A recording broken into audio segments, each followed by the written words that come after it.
Les amis, bienvenue sur cette nouvelle vidéo en direct de l'île de Man. Tu le vois, la décoration est plutôt britannique, bien anglaise.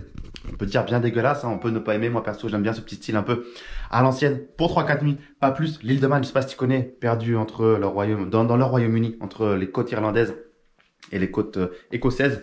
Bref, on n'est pas là pour faire un cours de géographie, puisqu'aujourd'hui, hop, je te remonte un petit peu, je vais répondre à une question que j'ai reçue par email de Bastien, que je te fais apparaître tout de suite sur l'écran et qui nous dit « Salut, j'ai ouvert un PEA il y a à peu près 1 an en pensant bien faire et là je suis déjà à moins 7000.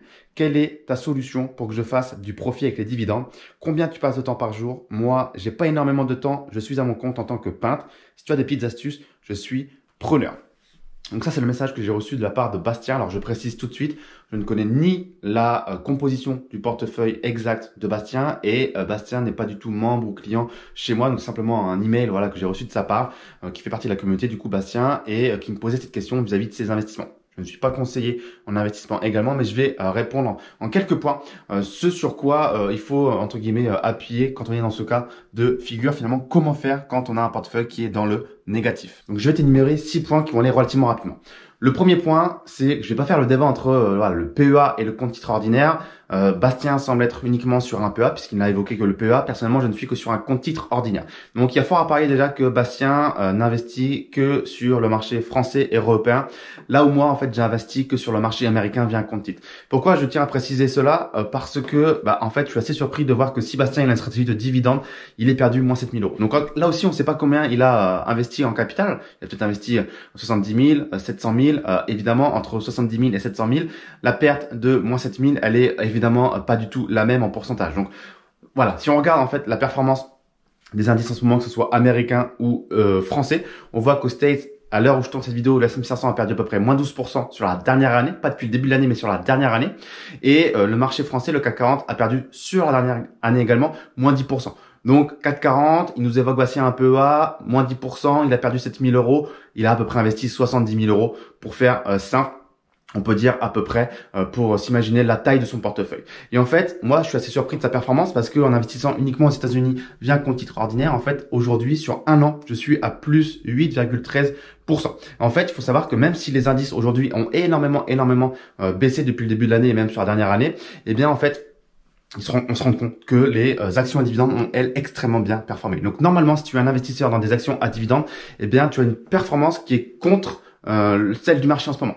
En fait, c'est tout à fait normal, j'ai envie de te dire, parce que on a vu sur énormément d'études académiques que les actions à dividendes ont cette capacité à surperformer pendant les périodes de forte inflation. Aujourd'hui, tu le vois très bien, on est à 8,6% d'inflation aux États-Unis, on est à 5,2% d'inflation en France pour ne parler que de ces deux pays, mais dans le monde globalement, l'inflation est en train d'atteindre des niveaux records et c'est encore une fois démontré aujourd'hui en 2022, les actions à dividendes surperforment le marché lorsqu'on est en période de forte inflation. Et ça, tu peux le retrouver dans plein de littérature académique et économique sur Internet. C'est bel et bien le cas. Donc, première chose, je suis pas en train de te dire qu'il faudrait se tourner vers un compte titre ordinaire, mais moi, j'adore, le marché américain pour cette raison-là. C'est que on a les plus belles entreprises, les plus belles performances et là, il y a le plus d'argent quand on investit dans les dividendes. Donc, premier point, c'est que visiblement, Bastien n'investit que sur le PEA et ça, c'est le premier point qui me plaît pas forcément.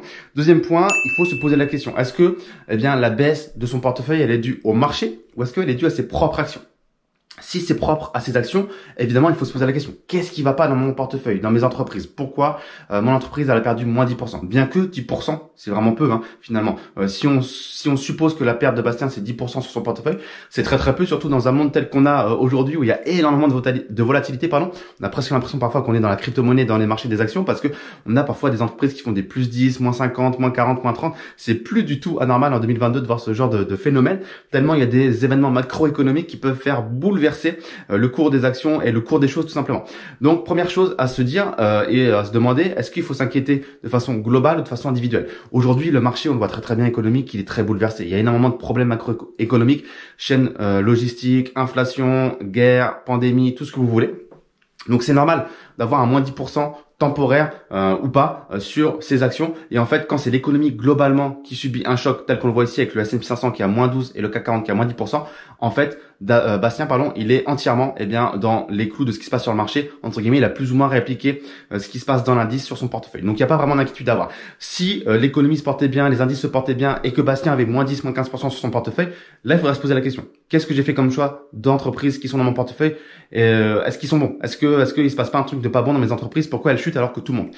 Donc là, visiblement, c'est globalisé, donc il n'y a pas forcément à s'inquiéter. Ça, c'est le deuxième point. Je voulais te dire également sur le deuxième point, c'est que moi aussi, je te dis que mon portefeuille se porte bien, qu'on est à plus 8,13% sur la dernière année. Mais j'ai quand même 4 ou 5 valeurs qui sont évidemment dans le négatif entre moins 10 et moins 30%. Donc évidemment, tout n'est pas au vert. J'ai 22 positions aujourd'hui. Je te dis qu'il y en a 4 qui sont dans le rouge. J'en ai quand même la majorité qui sont dans le vert avec évidemment des grosses plus-values. Mais tout n'est pas toujours dans le vert. Donc ça, c'est également normal d'avoir ça en tête. Donc, encore une fois, si les fondamentaux sont bons, aucune raison de s'inquiéter de revendre. Moi, je dis toujours, les gars, la volatilité, c'est normal. Faut être sûr, au moment où on a fait son achat, bien de son achat. C'est-à-dire que si tu as validé ton analyse fondamentale dans les règles de l'art et que tu as déterminé que cette entreprise, elle était solide et que tu étais prête à l'acheter pour la détenir sur le long terme, eh bien, vas-y, détiens-la, peu importe ce qui se passe sur le court terme. Parce qu'encore une fois, Bastien nous pose la question, mais il nous dit ça fait 1 an. Sur la dernière année, il nous dit, ça fait que 1 an. Donc 1 an, c'est beaucoup trop court pour tirer des conclusions sur la performance d'un portefeuille. Quand vous investissez, vous devez vraiment avoir cette vision long terme d'un minimum de, j'allais dire 5 ans, mais même 5 ans, c'est beaucoup trop court. 10 ans, 20 ans, 30 ans, 40 ans. Moi, je suis très long terme. Mon horizon d'investissement préféré, rappelez-le vous, c'est l'éternité. C'est à vie, c'est jusqu'au bout, jusqu'à la fin, jusqu'à la mort. Ok? Donc, voilà. Ensuite, qu'est-ce qu'il y a d'autre? Ah oui, Bastien nous demandait combien de temps ça me prend par jour. Ça ne doit pas vous prendre de temps. Bastien nous dit qu'il est peintre, qu'il n'a pas beaucoup de temps pour analyser. Justement, cette stratégie est destinée aux gens qui n'ont pas le temps. Donc, c'est-à-dire que moi, personnellement, je passe, allez, franchement, alors c'est mon cœur d'activité également, puisque je vous partage sur Internet tout ce que je fais autour des actions dividendes. Donc, je passe beaucoup plus de temps que vous, évidemment. Mais un investisseur moyen devrait y passer pas plus de 15 à 20 minutes par mois pour investir dans des actions dividendes et gérer son portefeuille. Alors, évidemment, il y a toute la partie analyse fondamentale qui prend du temps.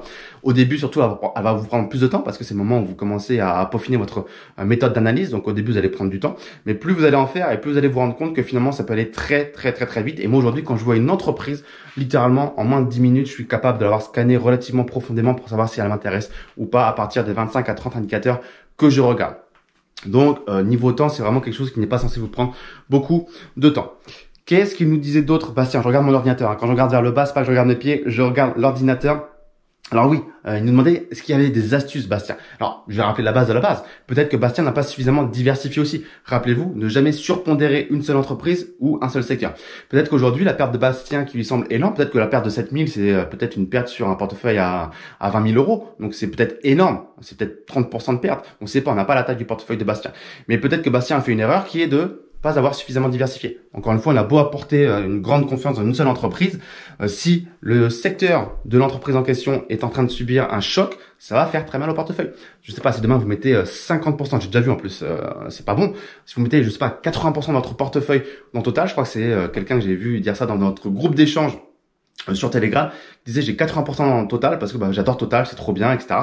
Ok, t'as beau avoir une très grosse confiance dans l'entreprise, si demain le secteur de l'énergie ou même l'entreprise Total de façon individuelle subit un très gros bad buzz ou de très mauvaises opérations financières, ça va te faire très mal et ton portefeuille est entièrement dépendant à Total. Donc diversifiez toujours dans plusieurs entreprises et dans plusieurs secteurs. L'énergie, la santé, la technologie, les biens de consommation courante, l'industriel. Il faut faire en sorte que vous soyez imperméable à tous les événements économiques et de faire en sorte que si le secteur de l'énergie se porte mal, eh bien, vous allez avoir d'autres secteurs qui se porteront bien comme, je sais pas, la santé ou la technologie. Donc aujourd'hui, on a le secteur technologique qui se porte pas plutôt mal. On est d'accord, hein, c'est vraiment le Nasdaq, qui souffre et qui tire les indices vers le bas. Si vous avez des entreprises dans le secteur des biens de consommation courante ou de la santé, eh bien, ça va contrebalancer les pertes d'un secteur. Ok, donc diversifier extrêmement important. Également, dernier point que je voudrais aborder dans cette vidéo, c'est que les pertes ne doivent pas vous impacter. En fait, aujourd'hui, si les pertes vous impactent, ça veut dire 3 choses. La première chose, c'est que potentiellement, vous avez investi de l'argent dont vous avez besoin et avec lequel vous n'êtes pas à l'aise de le perdre. Vous devez vraiment investir de l'argent que vous êtes prêt à perdre et dont vous n'avez pas besoin. C'est vraiment une règle de base dans l'investissement, mais c'est super important. La deuxième chose à avoir en tête quand les pertes vous impactent, c'est que potentiellement vous n'avez pas assez confiance dans la stratégie. Donc que vous n'êtes pas suffisamment formé finalement, parce que ça veut dire que vous n'avez pas suffisamment maîtrisé la stratégie et que vous ne savez pas vraiment les tenants et les aboutissants. Comme je vous le disais tout à l'heure, c'est vraiment long terme.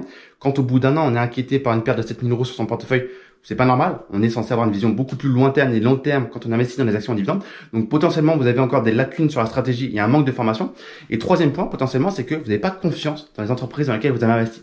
Et là, ce que ça veut dire, c'est que votre analyse fondamentale, elle a soit pas été faite, soit pas suffisamment faite. Donc là, ça veut dire que il faut pas encore une fois acheter des actions parce qu'on vous a dit qu'il fallait l'acheter, parce que vous avez entendu quelqu'un dire qu'il l'a acheté, parce qu'on vous a dit que, ou je sais pas, parce que vous avez confiance et que vous la connaissez et que, non, il faut faire une vraie analyse fondamentale. Il faut vraiment acheter des actions pour lesquelles vous avez fait votre travail et non pas parce que vous avez l'impression ou le sentiment ou qu'on vous a dit que. Donc, encore une fois, c'est souvent pour ça que vous êtes impacté par les pertes, soit une méconnaissance de la stratégie, une non-confiance dans les actions dans lesquelles vous avez investi, ou alors investi de l'argent que vous ne deviez peut-être pas investir et qui vous fait mal d'imaginer de le perdre. Ok? J'aimerais terminer cette vidéo sur une citation que je vous ai notée ici de William Gain qui dit « Le marché ne vous bat pas, c'est votre propre faiblesse. » Donc encore une fois, le marché, il a, voilà, comme le disaient Warren Buffett et Benjamin Graham, c'est Monsieur Marché. Monsieur Marché a ses humeurs. Des fois, il est de bonne humeur, des fois, il est de mauvaise humeur. Mais finalement, ce qui fait que vous gagnez de l'argent ou pas sur les marchés, c'est votre réaction face à ce Monsieur Marché. Il faut pas se laisser influencer par ses humeurs. Il y a des matins, il va se lever, il va être de mauvaise humeur, il va vous proposer des deals de merde, des prix totalement irrationnels et il va vous donner envie de vendre ou d'acheter. Par exemple, là, ce serait une très très grosse erreur de se dire je revends parce que je suis à moins 7 000 euros. Je liquide tout ça. C'est pas moi, c'est pas bon pour moi les marchés financiers. Je sais pas faire. Non, il faut être encore une fois long terme et les pertes provisoires ne se transformeront pas forcément en pertes définitives.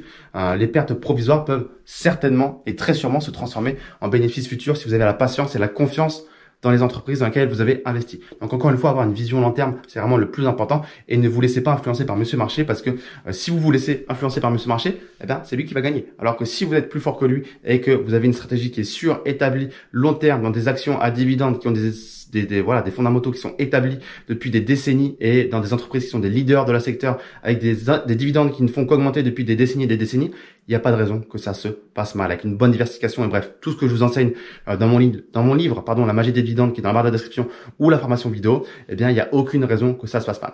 Donc voilà ce que je voulais répondre en tout cas à Bastien. N'hésitez pas à me dire dans les commentaires ci-dessous, eh bien, ce que vous pensez de l'inquiétude de Bastien. Est-ce qu'elle est selon vous justifiée ou pas? Comment vous faites vous quand votre portefeuille il est en perte, que ce soit votre portefeuille dans sa globalité ou des actions isolées? Personnellement, j'ai jamais eu mon portefeuille qui était en perte. Je l'ai toujours vu dans le vert.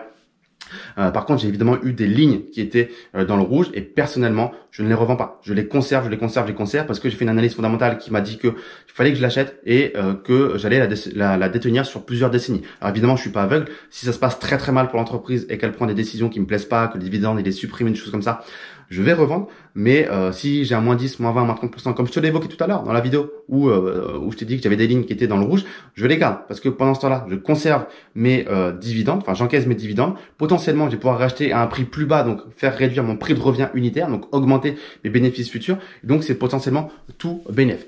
Donc voilà les amis, dites-moi tout dans les commentaires ci-dessous. Abonne-toi à la chaîne YouTube, lis bien la barre de la description, il y a beaucoup de ressources pour toi qui peuvent sûrement t'aider, telles que du livre, de la formation vidéo, du service pour investir dans les actions à dividendes. Et je te souhaite une excellente journée. À très très vite. Ciao ciao.